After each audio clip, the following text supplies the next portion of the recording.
Welcome to the Positioning Show, where we discuss topics related to the practical application of positioning for marketing, sales, and product teams. I'm April Dunford, a consultant, author, and the world's leading expert on positioning for B2B technology companies. Hey, welcome everybody to another edition of the Positioning Show with me, April Dunford. So glad to have you here. I got a new book coming out, and specifically this book is called Sales Pitch. It's about how to take your positioning and translate it into a sales pitch that is going to help you stand out and win business in the market. So I thought today, what would be a good topic would be how positioning relates to some key sales concepts. And specifically, I want to talk about qualification and discovery. So when I started out in marketing, there were a lot of things in sales that I didn't understand. And I gradually learned them by hanging out with salespeople. But one of the things I've learned from working with clients is that often the folks in marketing or founders, if they don't come from the sales side of the house, and in particular product people, make some assumptions about how sales works. And often those assumptions are wrong. It also doesn't help that when it comes to some key sales concepts like qualification and discovery, much like marketing concepts like branding that we just define to mean whatever the heck we want or a flavor of the month, qualification and discovery, there's often different definitions of those terms and what exactly we're trying to do in qualification and discovery in sales. So I thought, hey, this would be a good topic. The other thing that got me thinking about this is I went to a conference and there was a real smart person got up and was talking about product stuff, specifically product-led growth. And one of the things they talked about in that talk was that, the great thing about product-led growth is that you don't have salespeople doing outbound sales calling to random customers that have no interest in your thing, and you're just interrupting them and bugging them because they're absolutely completely unqualified. And I was like, what? Who does that? That doesn't happen ever. And so I thought, hey, why don't we tackle this for this episode of the podcast? In general, and this is good. I'm going to start with the basic stuff, and then I'm going to get a little bit more advanced as we move along here. So, if this seems basic, you can 2x the speed on this part of the podcast. But philosophically, let's think about it. In general, sales doesn't go anywhere near a lead unless it's been qualified to a certain extent in some way. So the most generic or common way that we qualify a lead is through marketing. So marketing's doing things like they're running ads, or they've got content sitting behind a form, or they're doing events, and those things are generating leads. Now, typically, there is some sort of lead qualification or some way that marketing determines, well, this person has done enough stuff with us. It looks like they're actually in some kind of a sales process. And now it would make sense to actually have a salesperson reach out to them and talk to them about what they're doing, because maybe a salesperson would be helpful at this point. So marketing is the most common way that we do this stuff. In modern software businesses, a lot of times we're relying on the product itself to do some kind of qualification. So that might be a trial. And not to say that marketing's not involved in that, because I don't want the marketers all emailing me and saying, hey, we did the marketing to get them to the trial in the first place. Yes. But let's say they go into a trial and then we can tell what they're doing in the trial. And maybe there's a certain amount of activity and we think, hey, this person seems to be a good candidate. And if we don't have a completely self-serve motion, then we will send a salesperson in to call them and try to move them along to make a sale. That's one way to do it. But there's lots of other ways we do this with products. Sometimes we have a free version. And again, we can look and see what people are doing with it, and then maybe send a salesperson in to do an assist to get them to qualify over to actually paid version of the product. Other times what we have is we're selling a free version to end users. And then once we get enough end users inside a certain organization, then we have the salespeople call in to a level over top of those end users and then try to do a deal for the entire organization. That's another way that we qualify things. So sometimes we have the product doing some qualification that's going to help guide the salespeople where they should be focusing their energy. And then the last place that we do this is in sales itself. So sometimes what we have is the product that we're selling is aimed at such a specific slice of the market, then we could actually say, hey, we're only going after companies that look like this. And there's not that many of those. So we can make a list of companies that look like they would be a good fit for our stuff. And then we can send sales in to try and crack into those accounts, or more typically, it's a combination of marketing and sales. So say, for example, I'm selling CRM for investment banks. Well, I can make a list of investment banks and go after them. Or let's say I've got a product that I am only selling to call centers with more than 20,000 agents. Well, there's not that many call centers with more than 20,000 agents, and we know who they are. So we can make a list of them. It would make sense for us to just target accounts, sell into those accounts. And that's how we're going to do that. So again, we're not reaching out to random people on the street and trying to sell them stuff. This has been qualified, at least in the realm of, we're not talking to anybody. We're talking to a type of account that looks like it would be a really good fit for our stuff. So this is where the leads come from. We're not out there just, ripping a page out of the phone book and calling everybody down the phone book. This is actually, for the most part, very, very targeted. Now, one of the first things you learn in B2B is that salespeople are an incredibly expensive, valuable resource. And the last thing we want is salespeople spending their time with customers that aren't a good fit for our stuff, because it's unlikely that we're then going to go close them. So quality actually matters a lot here. Particularly the bigger the deal sizes, quality matters a lot because it takes us a long time to close a deal. And we don't want to have salespeople spending a long time with companies that aren't ever going to buy anything. So quality matters a lot in this stuff. In the companies that I've worked in, we've actually been doing some kind of combination of those things. So there's, some marketing stuff happening, some product stuff happening, there's some sales stuff happening, and each of those things accounts for a certain amount of the pipeline and the deals that actually end up going on to be deals. So I want to talk about a couple of key sales concepts. The first one is qualification. As I've mentioned, we have marketing that's doing some stuff, products doing some stuff, sales is doing some stuff. So there's a certain level of qualification here. Again, we're not ripping a page out of the phone book and randomly throwing darts at the board and picking people to talk to. We know what a best fit customer looks like. We're giving them opportunities to show us that they're interested or they're in a purchase process, and then we're trying to connect with them. Typically what happens after that is there is some sort of a qualification. Now, not every company does qualification as a distinct step, but in my experience in B2B software, the vast majority of them do. So this qualification step is usually there is an inside sales rep or business development rep is in contact with the prospect and they do some kind of a qualification. Now, what we mean by qualification is we're making sure that the company is actually a really good fit for our stuff. This is important for us. It's also important for the customer. So if we don't think we can meet the needs of the customer, we don't want to have them sitting through sales meeting after sales meeting only to discover later that this actually wasn't a really good fit. This is actually good news for the customer and us. So in the case of the customer, we want to make sure that we're not wasting their time trying to pitch them stuff that we know is obviously not a good fit for what they're trying to do. On our end, again, we have these very valuable sales resources. We don't want those sales resources trying to sell to people that just are not qualified for our stuff at all.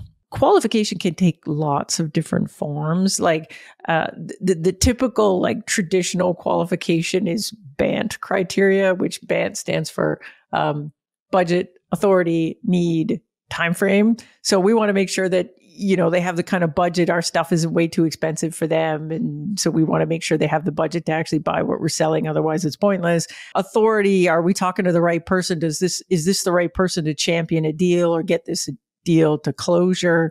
Need is an obvious one. We want to make sure that whatever their needs are, we can meet the need of them. And if not, we're not a good fit. So they should go and look elsewhere for a solution. And the last one's time frame. So are they serious about buying something right now? Or is this a deal that maybe we need to nurture them for a while and it's a next year deal or the year after that kind of a deal? Most of the companies that I've worked with are using criteria that go way beyond that. So often we're looking at things like what other software do they have? What were they previously using? Do we fit in their tech stack? Would we meet their criteria in other ways? So whatever your criteria are, we're doing some kind of a qualification in there. people will come and ask me, okay, so if I have positioning and we've done a sales pitch, am I doing the sales pitch during that qualification? And the answer is no, you're not. Qualification step is really different. In this step, all we're really trying to do is make sure that we are a good fit for the customer and the customer is a potentially good fit for us.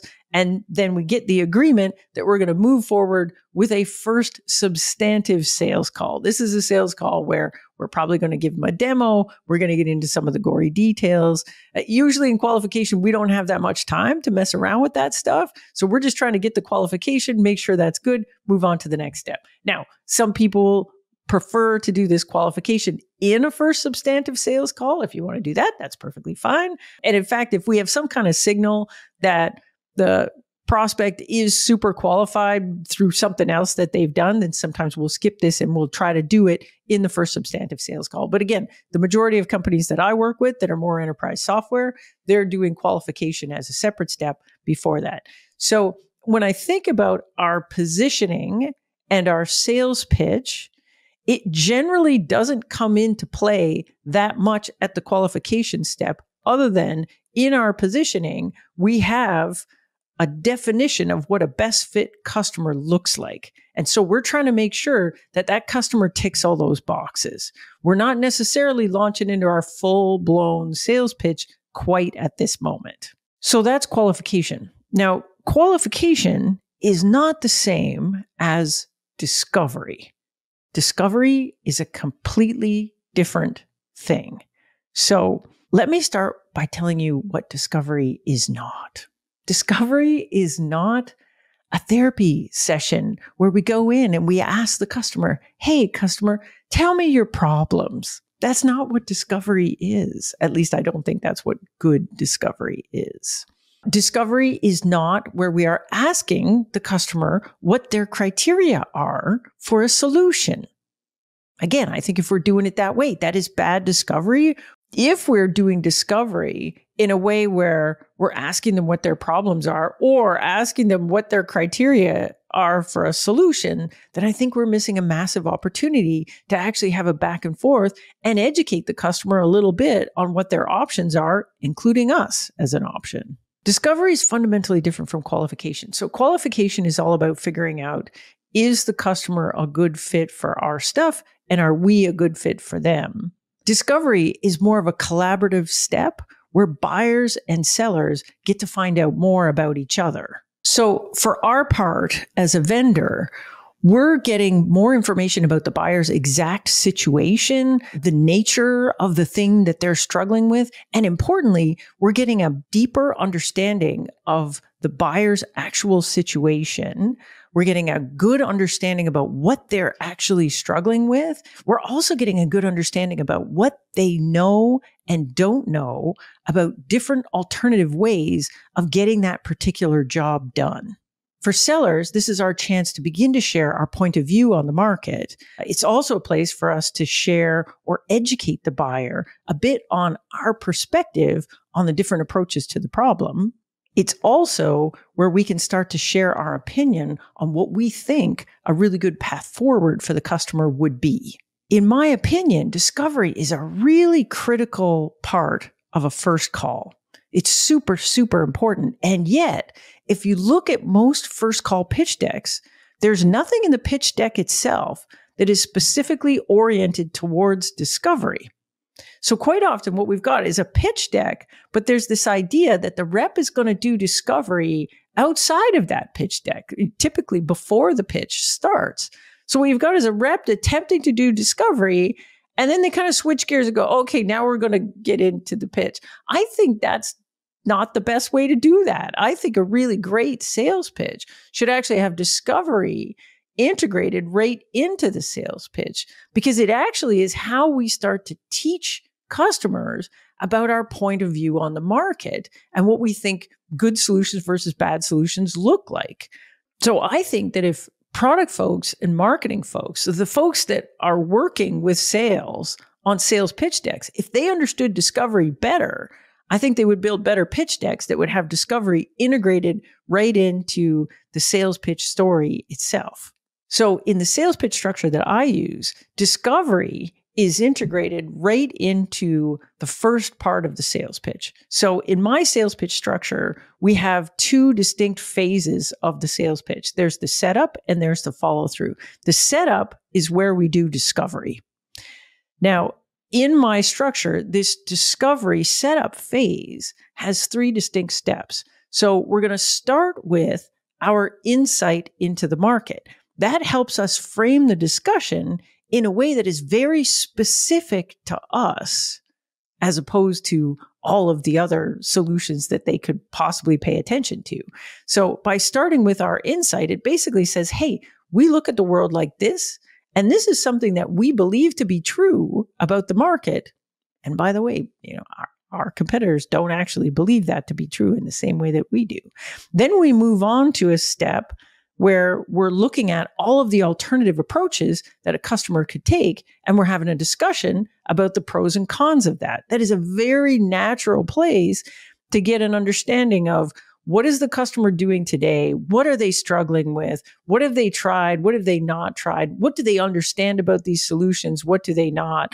This is a perfect way to simultaneously get a better understanding of the customer's situation and what they know and don't know, while also educating them on their options in the market and our perspective on what's good and bad about all the alternative approaches. The last step to the setup phase is the conclusion of that conversation, which basically says, look, like if we believe this to be true about the job we're trying to get done, and given what we know works and doesn't work with the alternate solutions in the market, can we agree that a perfect solution would have the following characteristics? It would tick these boxes.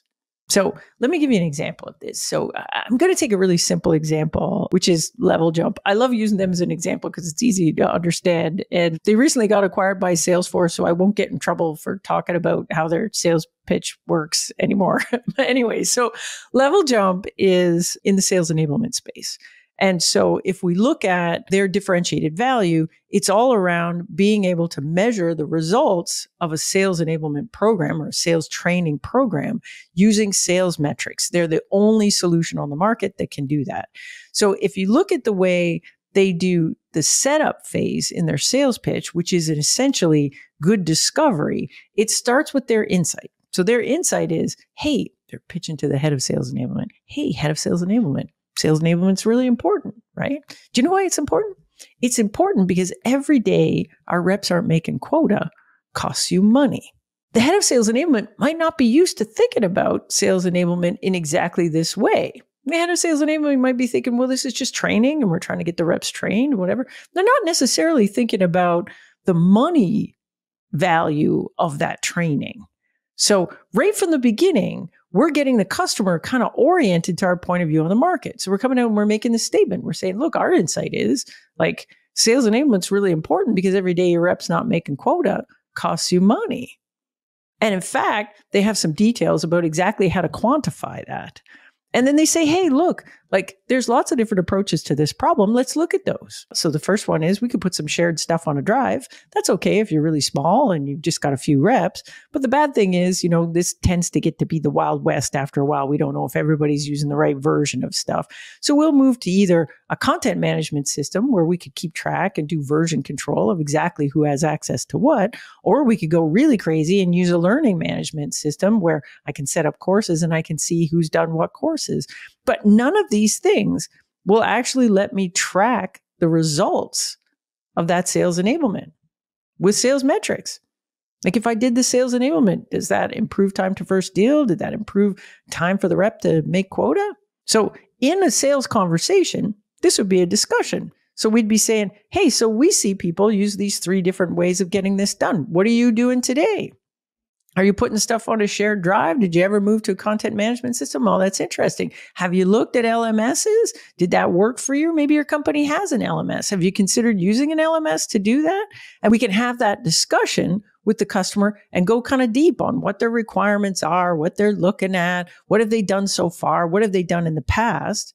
And then the last step of this discovery setup phase is we say, look, like if we really wanted to deliver impactful sales enablement, we'd want to be able to measure that sales enablement with sales results, right? Now, this right point is where we get the alignment. If the customer has come to the same conclusion by the end of this little discussion at the beginning, now we're aligned. And now all I have to do is prove that I can do that. And interestingly, no other solution on the market can. So if I've done a good job in this setup phase, well, the deal's mine to lose at this point. If the customer leans across and says, yeah, right, we do want sales enablement where we can measure the results. That does sound like a good idea. Then all I got to do is say, okay, great. Let me show you how we do that. So basically, that's what I wanted to cover today. I wanted to cover the idea that we have qualification and we have discovery, and those two things are actually pretty different. Qualification typically happens before we get into a first substantive sales call. Discovery, on the other hand, in my opinion, is a really critical piece of a first substantive sales call. And if we want to build a really great sales pitch, we need to actually have that discovery integrated as a key part of how reps deliver in a first substantive sales call every single time. So it needs to be a key part of our sales pitch. And of course, all of this stuff comes from what? It comes from our positioning. We can't build a good sales pitch without having good positioning. This is how positioning relates to how we're going to do qualification and discovery. So that's it. Thank you. I hope you enjoyed this episode as much as I enjoyed giving it. Hey, as always, I would love it if you folks gave me a rating or a review on this. Again, this podcast is fairly new. And so every review that you do, I read them. It's great feedback. It helps me make this podcast better. Lastly, as I mentioned before, a new book is coming out October 4th. I'm so excited. By the time you listen to this podcast, we will be in pre-release. I think if you go on Amazon, you may be able to pre-order the book. Try it out and let me know if it works or if it doesn't work. Thanks very much for joining. I'll see you all again next week.